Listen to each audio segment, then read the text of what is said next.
Greetings and salutations, everyone. Today we're going to be wrapping up our look at America's expansion and the age of imperialism. So let's get started.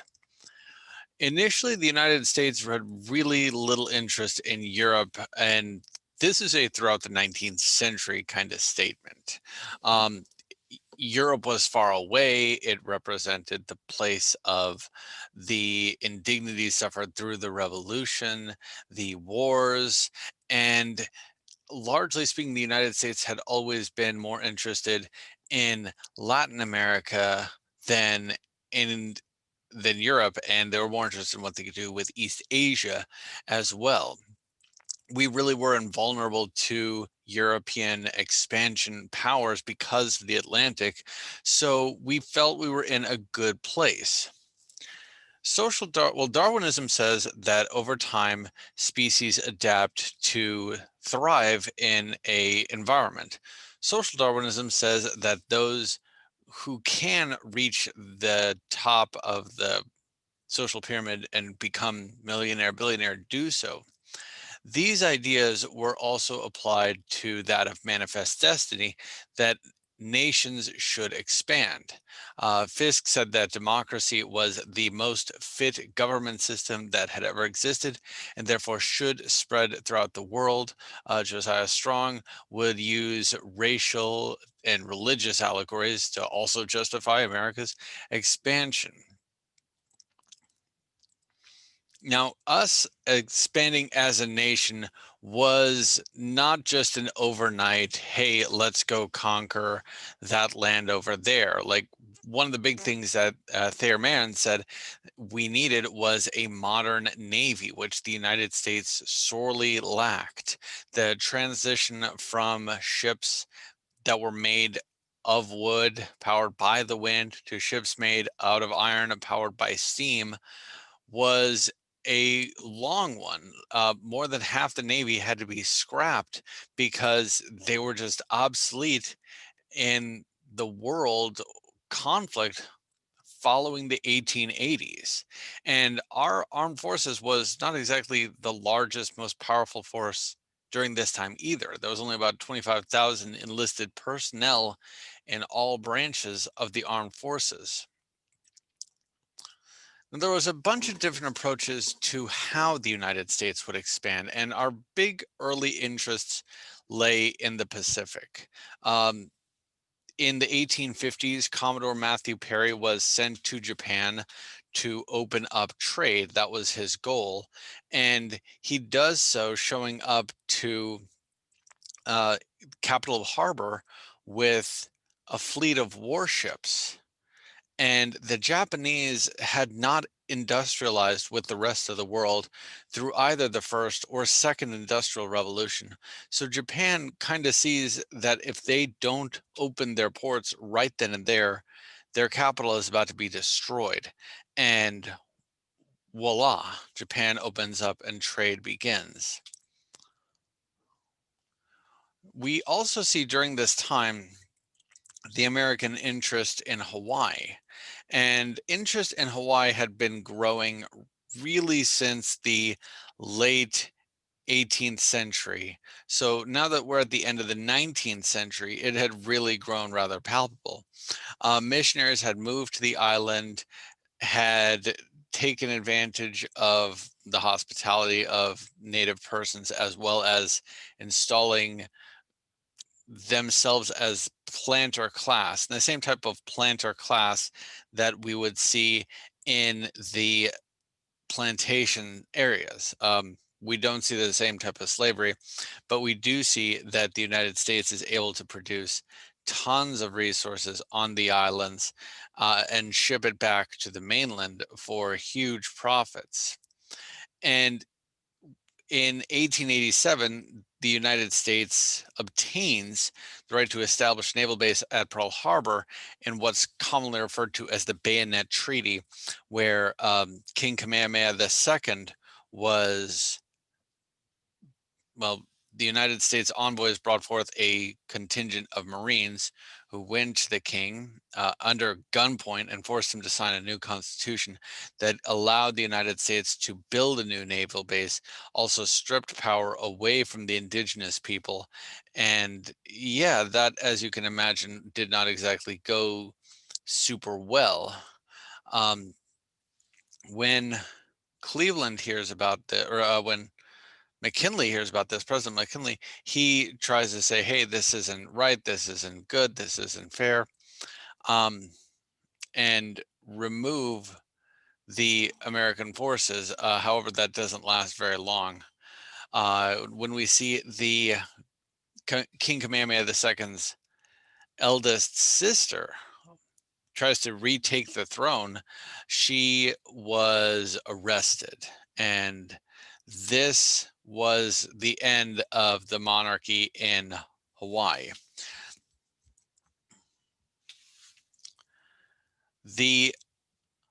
What happens very quickly after this is the United States takes control of Hawaii in a military manner, establishes a new republic under Sanford Dole, who's cousin to the Dole pineapple family, Dole, and they request that Washington annex the Hawaiian Republic now. And under President Harrison, it goes through. Latin America had always been a place that American foreign powers, American imperial powers kind of eyed because there was a lot you could do with it. There was a lot of stuff you could grow. There was a lot of people who had really been oppressed by one power or another. And the idea of traveling from the Atlantic to the Pacific was one that for hundreds of years meant going south all the way across South America until you're in the Pacific, or portaging all your materials across either Panama or Colombia. And as early as 1869, the idea of opening up a canal network had been knocked around, but not really through any kind of success. The French tried, we would try before the 20th century, but again, nothing really successful yet. But we're definitely interested in this area. In 1895, there's some problems in Venezuela. There's a border dispute between the Venezuela and British Guiana. And the Secretary of State sends an ultimatum, a threat to England, saying, you are in disputed territory. This doesn't involve you. You're violating the Monroe Doctrine, which said that everything in this hemisphere would be handled by citizens of this hemisphere. And England, you got to go. And if you don't go, we're going to take this matter up with Congress, which is a veiled threat of a declaration of war. Now, England really didn't think that this was serious because the American Navy at this time was outnumbered at least 2-1. And that's just the numbers. We're not talking about the size, scale, experience of the British Navy. So if, speaking in a hypothetical term, if the United States had declared war on England for Venezuela, it would have ended disastrous for the United States. England, fortunately, decided that they didn't want war with the United States, not because they were worried it was going to be, they would lose or anything. They knew that was not the case. But Germany was becoming more and more of a military and economic power. And the Brits were much more concerned that Germany was going to do something that, and they'd need their fleet nearby. No reason to send your fleets all the way across the Atlantic. No reason to get involved with a nation you already know you can beat.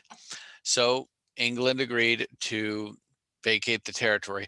And this was, for the Americans, this was a big victory for us, a diplomatic victory that didn't require going to war. And it really gets Americans the idea that, wow, look what we did. This is really wild.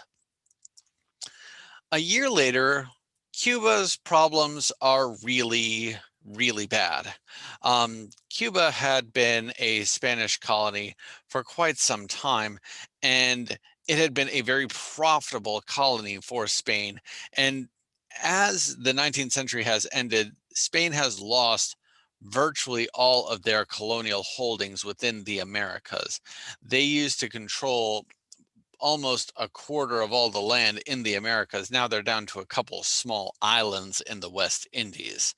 And Spain puts in charge of Cuba General Valeriano Wheeler, and he was exceptionally cruel. He taxed the people a lot. He forced these people to go to reconcentration camps if they acted up. He was known to deprive people of food.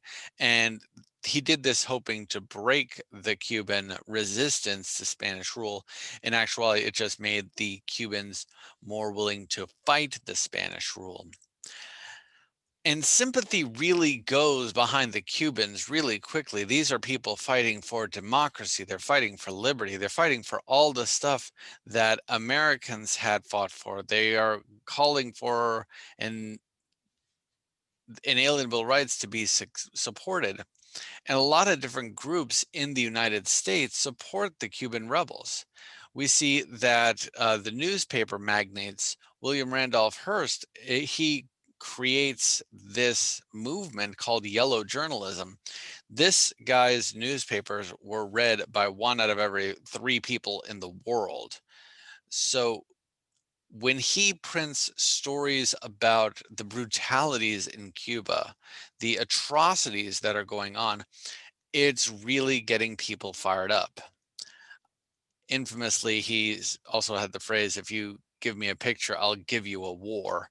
And he had so many people so motivated to do something. The United States kind of was forced to make a decision. We better do something.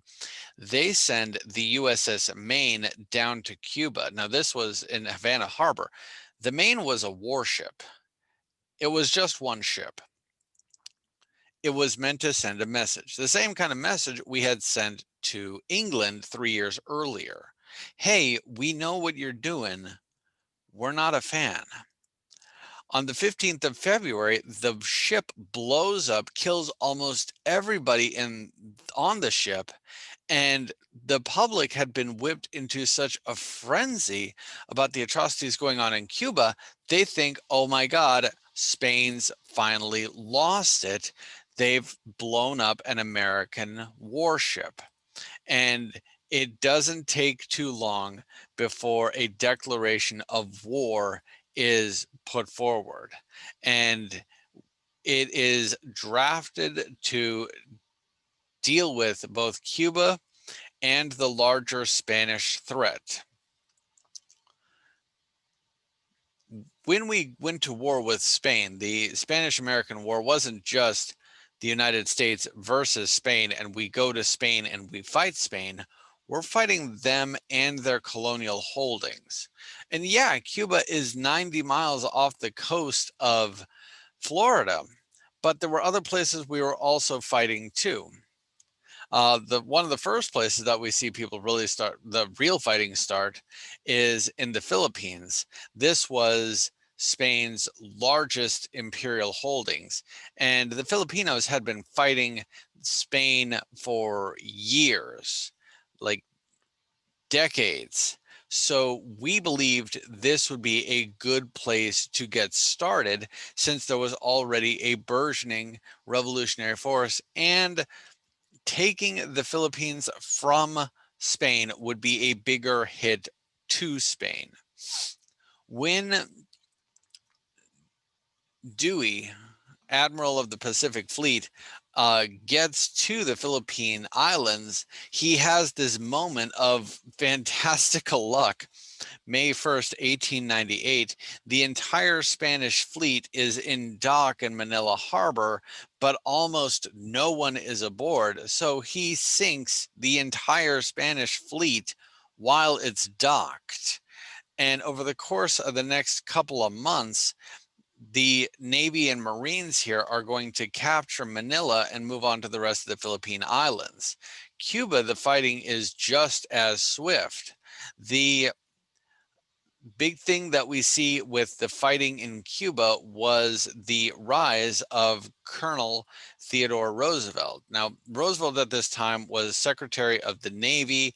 He asks to lead a contingent of soldiers in the war.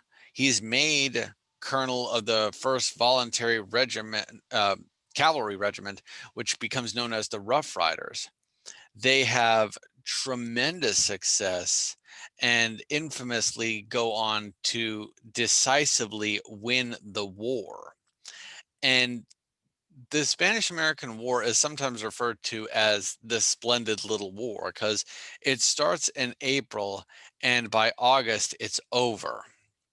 4 months is really a short conflict, especially when you're considering that it's the United States versus one of the most powerful empires that's still around. The way it all ends, Spain agrees they're going to leave Cuba. They are going to give up Puerto Rico. They're also going to give up Guam to the United States. And the Philippines would be decided later.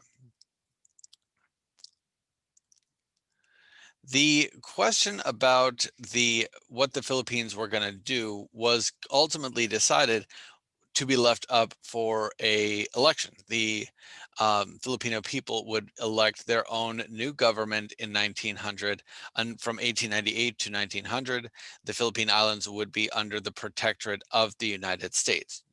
Basically, make sure that they were ready for this election to take place and no one was going to harass or harangue it. 1900 comes, the elections are not happening. And we see that conflict begins very, very quickly. Emilio Aguinaldo, who had led the resistance movement against the Spanish and had fought with the United States, he had no problem taking the same army with the same tactics and turning it against the American forces. And the fighting in the Philippines was much harder than the fighting across the rest of the Spanish-American War. It was bloodier, it was guerrilla style, and it led to over 70,000 American soldiers being sent to the islands, 5,000 of which died. There were horrible stories of atrocities committed by both sides in this. We see that in the end, the governor of the Philippines, William Howard Taft, the same one who would become a president, wants to make peace with the Filipinos. He starts building schools, building hospitals, building bridges. When Aguinaldo is finally captured, the rebellion comes to an end, and the Philippine Islands are going to be eventually granted their independence 4.5 decades later. McKinley set up governments in Cuba, Puerto Rico, and the Philippines, really just without congressional authority. He said, okay, you're going to govern these territories, but didn't give them a lot of clarification on how they were going to do that. In 1900, the Foraker Act is passed, which let Puerto Rico establish a civil government. It didn't give Puerto Ricans citizenship. It didn't allow them full self-government. It put a tariff on Puerto Rico itself and forced a lot of import stuff to go to the United States. And Puerto Rico would be a commonwealth until 1947, until it became a territory, which it is still today. One of the fears that we see taking place in China is the continued number of people who are coming here. And China was seen as a place a lot of people could make a lot of money trading.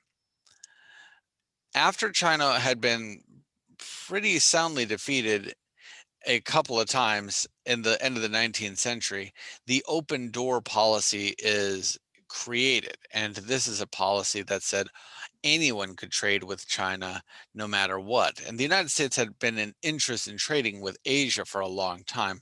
So this policy really benefited us and really did not benefit the Chinese people.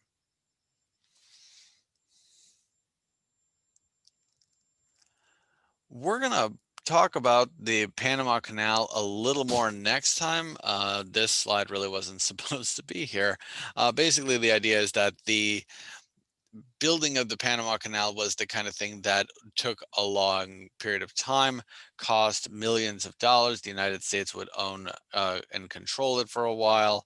But the last big idea about imperialism I want to leave you with is the idea of dollar diplomacy.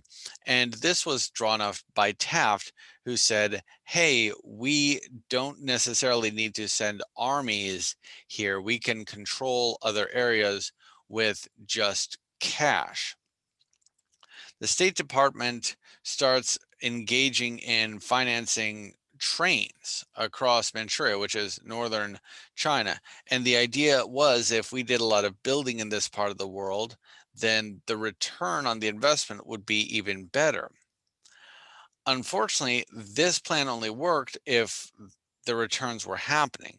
Nicaragua defaulted on foreign debt, and it was kind of hard to collect money from a nation that didn't have it. Ultimately, the United States stopped doing this because it was no longer cost effective.